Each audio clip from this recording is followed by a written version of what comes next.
Assalamu alaikum, menин atым Улан, терапевт врачмын. Ош шаарында жашайм, иштейм. Бейтаптарды ар күнү Аксон клиникасында кабыл алам жана жаткырып дагы дарылайм. Мага терапиялык багыттагы баардык оорулар боюнча, мисалы өпкө, ашказан, ичеги, боор, өт, уйку без, бөйрөк оорулары, муун оорулары жана ошондой эле гормоналдык оорулар боюнча көрүнгөнү келсеңиздер болот. Байланышуу үчүн 0504 44 55 28 номерине WhatsApp'tan жазасыздар. Бүгүн сиздерге өтө маанилүү болгон бир кыйла маалыматтарды жеткирейин деп көздөп турам. Негизинен дары-дармектер жөнүндө сүйлөп бермекчимин. Маалыматтарды угуп бүткөндөн кийин комментарийге өзүңүздөрдүн ушул уккандарыңыздар боюнча жана ошондой эле өзүңүздөрдүн билгендериңиздер боюнча ойлоруңуздарды жазсаңыздар болот. Адашып калбас үчүн негизинен ошол 5-6 тема кылып жазып алдым. Биринчи тема бул побочные действия. Бейтаптарда дайыма ушул өтө чоң, орусча айтканда грубый катачылыктар кетип турат. Ошонун негизинде өздөрүнүн ден соолугуна пайдадан көрө көбүрөөк зыян алып келип алышат. Азыркы учурда көп ушул бейтаптардын жасап жаткан кемчилиги бул ар бир дарыны ичерден мурда анын побочный действиясын окугандыгы. Жакында мен ошол вирежиге габапентин деген дарыны сунуштадым. Негизи бул неврологиялык дары, нерв ооруларында негизинен ошондой эле психиатриялык багыттагы ооруларда дагы сунушталат. Менин тараптан болсо бул диабет оорусунда полиневропатия деп коет. Ушул көйгөйдө бейтаптарга сунушталат.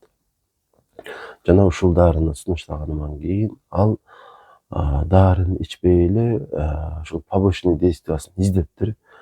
Жана YouTube'дан бир орус, балким врач эмес, ушул дары тууралуу айткандарын анын айтуусу боюнча габапентин адамды өлтүрөт. Албетте, дарыгер болгондон кийин ар бир таблетка үчүн сиздерге жазган жоопкерчиликтүү экендигин эч убакта унутпайм. Ошондуктан өзүм дагы бир аз шектенип өзүм жазганмын. Габапентинди окуп чыктым. Чындыгында өтө деле олуттуу зыянды ошол сиздерге тийгизиши мүмкүн болгон таба алган жокмун. Ошол себептүү ал эжеге бир аз түшүндүргөн болдум. Бирок ал муну кабыл алды жокпу билбейм. Сиздерге мен бир нерсени айткым келип турат муну менен. Сиздер кайсы бир дарыны ичпей коюшуңуздар мүмкүн, анын побочный действиясын билгениңиздерден кийин. Бирок сиздердеги оору ал дары тийгизиши мүмкүн болгон зыяндан көбүрөөк зыянды организмге тийгизет. Мисалы, сиздин ашказаныңыз ооруп жаткан болсо, сөзсүз түрдө амоксициллин жазылат, антибиотик. Албетте, антибиотик дагы өтө зыяндуу дары деп эсептелинет. Ошол себептүү өзүңүздүн ушул билгендериңизге таянып, муну ичпей койсоңуз эч нерсе деле болбойт. Балким ушул алоэ ичеттирсиз, же болбосо чычырканаттын майын ичеттирсиз, убактылуу бир аз кандайдыр бир жардам берген болушу мүмкүн. Балким эч кандай деле жардам бербейт. Тилекке каршы кыска эле убакытта, айталы бир 5-10 жылдын ичинде ушул амоксициллинди ичпей койгонуңуздун негизинде сиздеги хеликобактер пилори микробу ашказанды толугу менен иштеп чыгарышы мүмкүн. Башкача айтканда, ашказан рагын пайда кылышы мүмкүн. Тилекке каршы мындай учурда амоксициллин эч кандай жардам бере албай калат. Башкача айтканда, мурдагы сиздерге сунушталган дарылануу кайра сунушталса дагы, ал дары-дармек менен, мындайча айтканда, дарылануу ыкмасы менен жакшы боло албайсыздар. Сөзсүз түрдө онкологиялык багыттагы дарыланууга сиздерде муктаждык пайда болуп калат. Ошондуктан дагы бир ирет айтам, дарыгер жаздыбы, иче бериш керек. Анын үстүнө баардык эле дарылар сиздерге өтө көп убакытка жазылбайт. Мисалы үчүн, көпчүлүк дарылар максимум 1 эле айга жазылат. Ошонун негизинде сиздер толугу менен жакшы болуп кетесиздер. Же 10 күндө, же 2 жумада, же 1 айда, балким кээде 2 айга жазылышы мүмкүн. Анан дагы ушул дарынын побочный эффектиси боюнча айтып өтөйүн. Албетте дары дармектин ар биринин өзүнүн побочный эффектиси болот. Бирок бул кандайча, мисалы бир эле дарыны мисалы дарыгер сунуштаган 10.000 адам, катар тизилип турган 10.000 адам иче турган болсо, ошолордун арасынан бирөөсү же экөөсү ошол дарынын зыяндуу таасирине дуушар болушу мүмкүн. Калган 9.998 адамга эч нерсе болбойт, толук жакшы болуп кетет. Анан мен ойлойм, ушул 10.000 адамдын ичиндеги жалгыз сиз болбосоңуз керек. Ошол себептүү эч убакта дарыдан коркпоңуздар.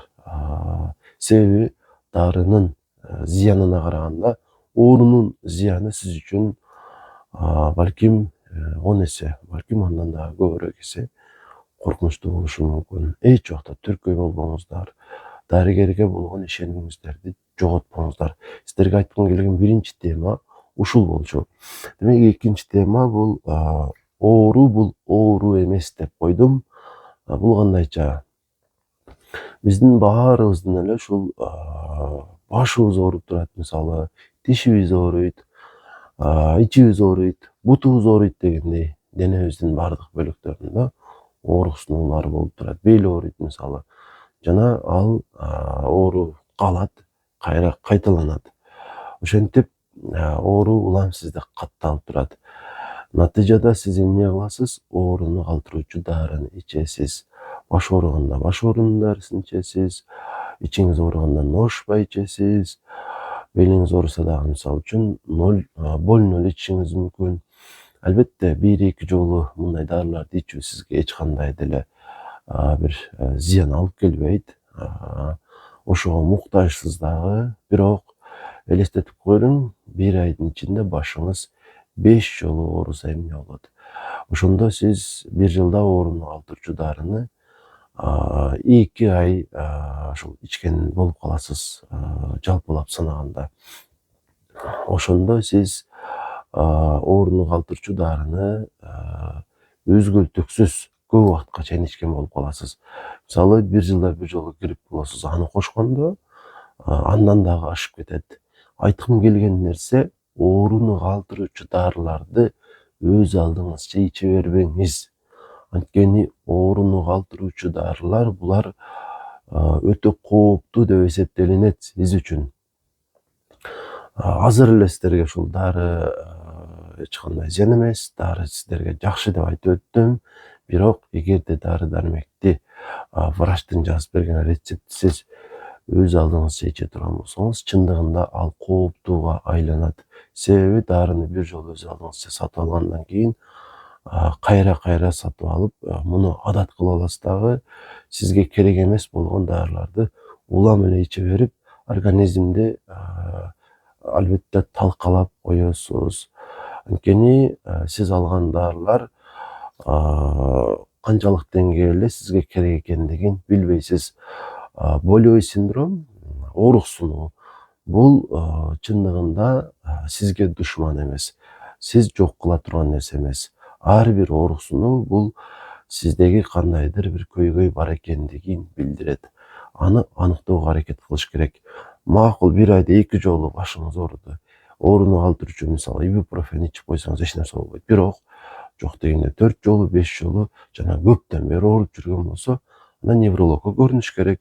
Мисалы, муундарыңыздагы 2 ай катар менен ооруган болсо, өз алдыңызча эле дарылана бербей, ревматологко барыш керек. Болбосо, сиз ошол дарылардын таасиринде биринчи кезекте ашказанды, андан кийин бөйрөктү же боорду, акырында жүрөгүңүздү дагы жараксыз кылып алышыңыз мүмкүн.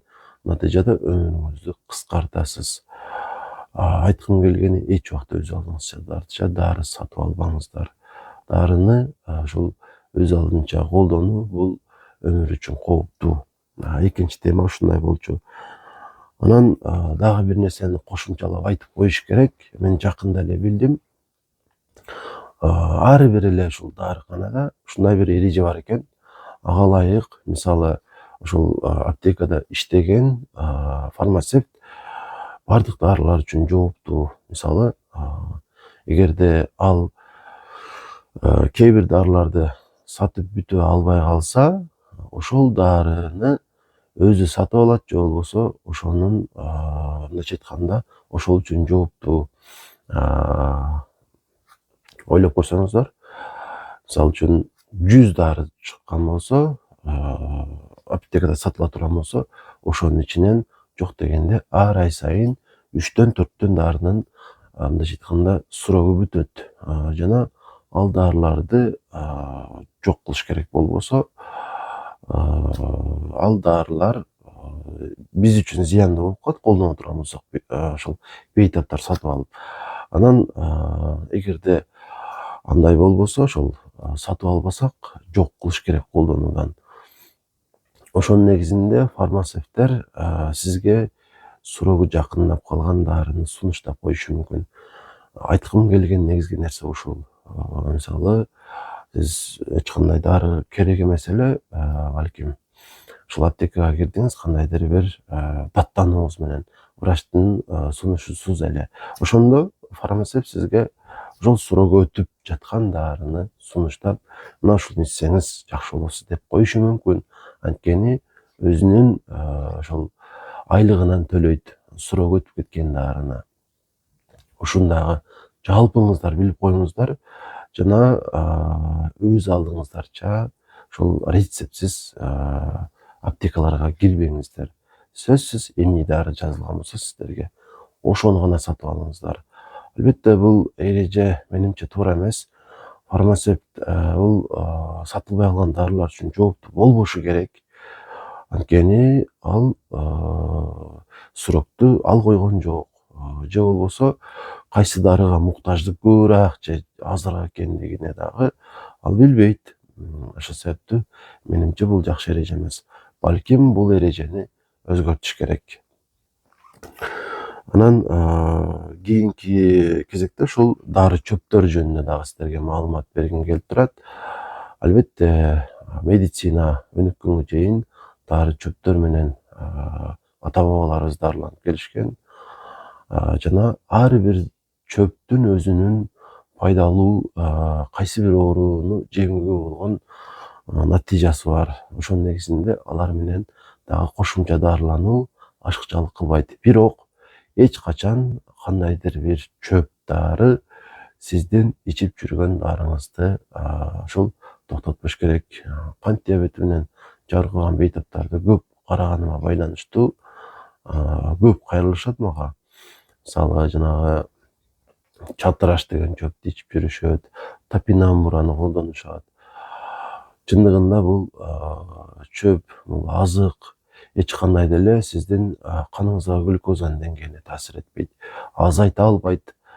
Эгерде дарынын ордуна колдоно турган болсоңуз буларды, анда албетте кант диабетинин осложнениялары күчөгөн башка ооруларын дуушар болосуз. Нефропатия биринчи эле бөйрөктү иштен чыгарат. Глюкоза дайыма 10дон жогору болуп жүрө турган болсо, ошондой эле буттар дагы жабыркап баштайт. Мисалы, полинейропатия пайда болот. Андан сырткары энцефалопатия деп коет. Ушул кандагы глюкозанын деңгээли дайыма бийик жүрсө, баш ооруну пайда кылат. Андыктан эч убакта дарыны колдонбой койбоңуздар. Дары чөптөрдү экинчи планда колдоно берсеңиздер болот. Ошол эле орунда дары чөптөр аллергия берип коюшу да мүмкүн. Ушуну дагы ойлонуп коюш керек. Ошол негизинен. Анан витаминдер жөнүндө дагы айтып кетпесем болбойт. Анткени бүгүнкү күндө эң кеңири колдонулган дарылануу ыкмасы катары деле саналып калды. Балким мындан 70 жыл, 80 жыл мурда ошол витамин жетишсиздиги боюнча көп адамдарда көйгөйлөр болгондур. Согушка байланыштуу, ошол тоюн албоо негизинде көпчүлүктүн витамин жетишсиздиги болсо керек эле. Бирок бүгүнкү күндө витамин жетишсиздигинен болгон оору дээрлик жок. Анткени биз эмнени каалабайлы, ошонун баары айланабызда бар. Эч убакта ачка жүрүп калбайбыз. Демек, витамин жетишсиздиги бизде катталбайт. Анан кандайдыр бир оору менен жабыркап жүргөн болсоңуз, ага 10 түрдүү витаминди берсек дагы эч убакта ал жакшы боло албайт, негизги дары колдонулбаса. Андыктан эч убакта айнанадан бир чудону күтпөйлө коюңуздар. Витамин дары эмес бул. Витамин бул тамак ашка эле кошумча. Андан көрө, витамин ичкенден көрө, ушул тамак аш рационуңузду байытыңыз. Буга чейин жеп көрө элек болгон нерселериңизди жеңиз. Ошондой эле витамин ичкиңиз келсе, айрым эле витаминдерди кээде ичип турсаңыз болот. Мисалы, D витаминин жана ошондой эле С витаминин ичип турсаңыздар болот. Булар бизге эң зарыл болгон витаминдер. Синтетикалык башка витаминдерге дээрлик муктаждык байкалбайт деле. Аларды албай эле коюңуздар. Акыркы сиздерге айткым келген нерсе, бүгүнкү күндө бизди коркутуучу маалыматтар ушунчалык көп. Эгерде дарыгерге барсаңыз, анализдер менен коркутушу мүмкүн. Тааныштарыңыз сиздеги оору менен ооруган болсо, дагы башка нерселер менен коркутат. Кыскасы, коркунучтуу нерселер ушунчалык көп. Кимге ишенишиңизди деле билбей каласыз. Мындай учурда эмне кылса болот? Эч кимди укпаңыз, эч нерсеге көңүл бурбаңыз. Организмдин мүмкүнчүлүгү ушунчалык көп. Ошону түшүнүп коюңуздар. Сиз, мисалы, гепатит менен ооруп, бооруңуз өтө катуу жабыркап турган болсоңуз дагы, ал сизге көп жылдар бою жакшы кызмат кылып бере алат. Андыктан гепатит болдуңузбу түңүлүп калбаңыз. Инфекционист врачка барыңыз, дарыланыңыз. Албетте, бүгүнкү күндө гепатит жакшы эле дарыланат. Жакшы болуп кетесиз. Андан кийин диетаны сактап жүрсөңүз эле болду. Ар бир эле оору боюнча ушундай. Кичинекей эле анализде өзгөрүүлөр болгон болсо, бул сиз менен баары бүттү деген эмес. Организм өз алдынча күрөшө алат. Сиз эгерде ушул уккан маалыматтарга маани бере бере турган болсоңуз, чындыгында өзүңүзгө өтө көп зыян тийгизген болосуз. Албетте, биринчи кезекте Кудайдан тилейсиз, андан кийин аракетте болуңуз. Кантип аракеттенесиз? Өзүңүздүн ооруңуз боюнча көбүрөөк билген аракет кылышыңыз керек. Сөзсүз эле ушул интернеттеги видеолордон эмес, китеп окуган аракет кылыңыз. Дарыгер менен көбүрөөк сүйлөшүңүз. Ошол видеолорду көргөндө дагы тандап, ушул врач сүйлөгөн болсо, врач болсо дагы бир искренний, чындыкты айтууга болгон аракети менен сизге маалыматтарды жеткирген болсо, ошого ишенсеңиздер болот. Анан коркутуп эле ушул витаминдерди айтып эле, дагы кандайдыр бир укмуш, бир ыкмаларды сунуштап эле айтып бергендерге ишенбеңиздер. Чындыгында ден соолуктан азыркы күндө акча тапкысы келгендер ушунчалык көп. Анткени оорулуулар ушунчалык көп. Жалпысынан сиздерге бүгүн жеткиргим келген бардык ушул сөздөрүмдү айтып бүттүм. Баракчага катталып электер, подписацияны басып коюңуздар, ойлоруңуздарды комментарийге жазыңыздар.